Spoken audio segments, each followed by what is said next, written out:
Having settled near the city of Shechem, Dinah, the daughter of Jacob and Leah, set out to visit with other young women.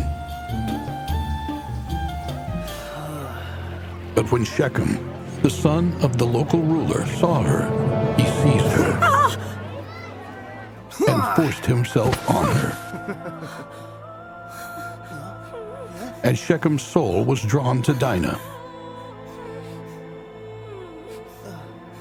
He fell in love with the young woman and spoke tenderly to her. So he went to his father, seeking his help. Get this girl for me. I want her to be my wife.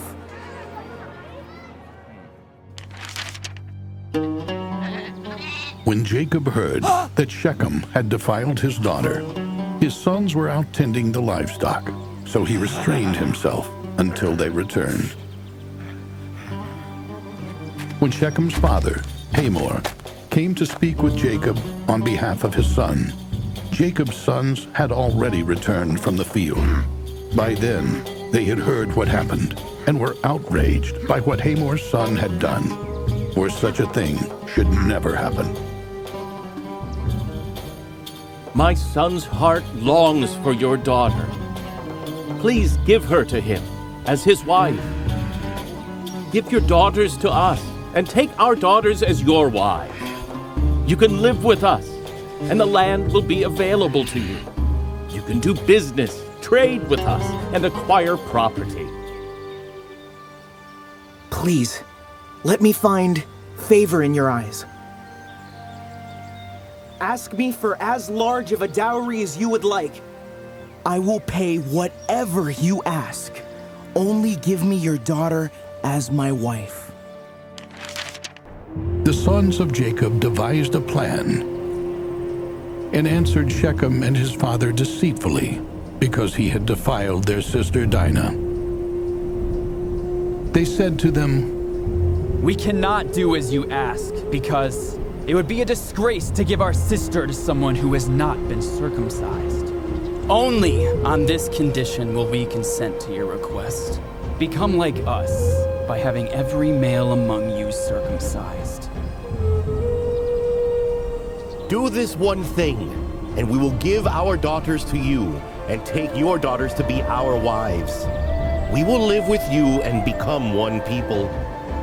However, if you do not listen to us and circumcise every male, we will take our sister and be gone.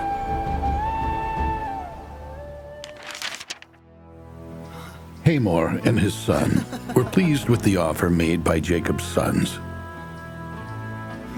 Shechem was the most respected member of his father's family, and he was so delighted by Dinah that he did not delay in doing what was asked of him. So Hamor and Shechem came to the entrance of their city and spoke to the men. These men who dwell outside the city are at peace with us.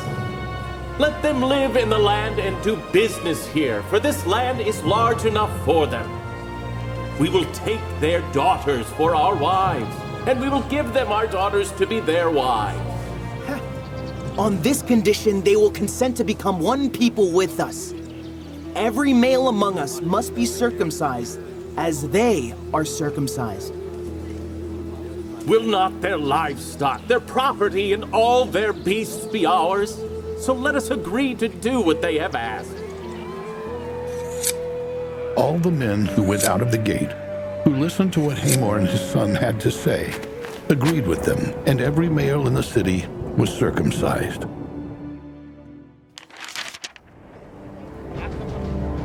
On the third day after the men were circumcised, and still in pain, two of Jacob's sons, Simeon and Levi, took their swords and boldly descended on the city.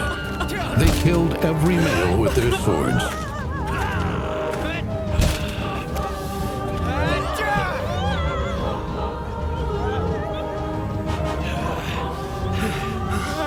Including Hamor and Shechem, and left, taking their sister Dinah with them.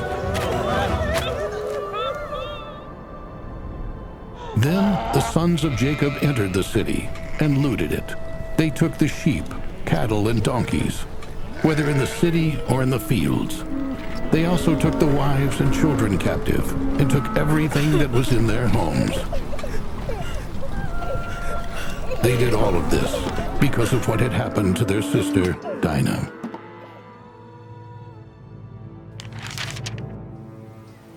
After his sons had plundered the city, Jacob came to Simeon and Levi. You have caused me trouble by making me stink in the opinion of the local inhabitants, the Canaanites and the Perizzites. I do not have many people, and they will align themselves against me and attack me and my household, and we will be destroyed. Should we let our sister be treated like a whore? After Jacob confronted his sons, God spoke to him, saying, Arise, go to Bethel and live there. Make an altar to God who appeared to you when you fled from your brother Esau. So Jacob gathered his household and all who were with him and spoke to them. Get rid of the foreign gods that you have with you. Purify yourselves and put on fresh clothing.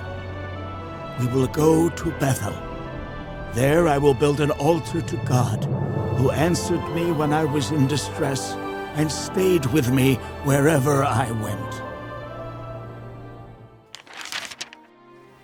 All of Jacob's household and all who were with them gave Jacob the foreign gods they had in their possession. They also removed their earrings, and Jacob buried them along with the foreign gods under the oak tree that was by Shechem. And while they were traveling toward Bethel, a terror from God fell upon the cities around them, so that none of them pursued the sons of Jacob.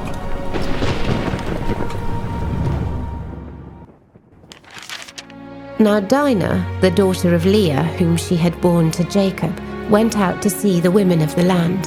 And when Shechem, the son of Hamor the Hivite, the prince of the land, saw her, he seized her and lay with her and humiliated her. The sons of Jacob had come in from the field as soon as they heard of it, and the men were indignant and very angry, because he had done an outrageous thing in Israel by lying with Jacob's daughter, for such a thing must not be done. Genesis chapter 34, verses 1 and 2, and verse 7.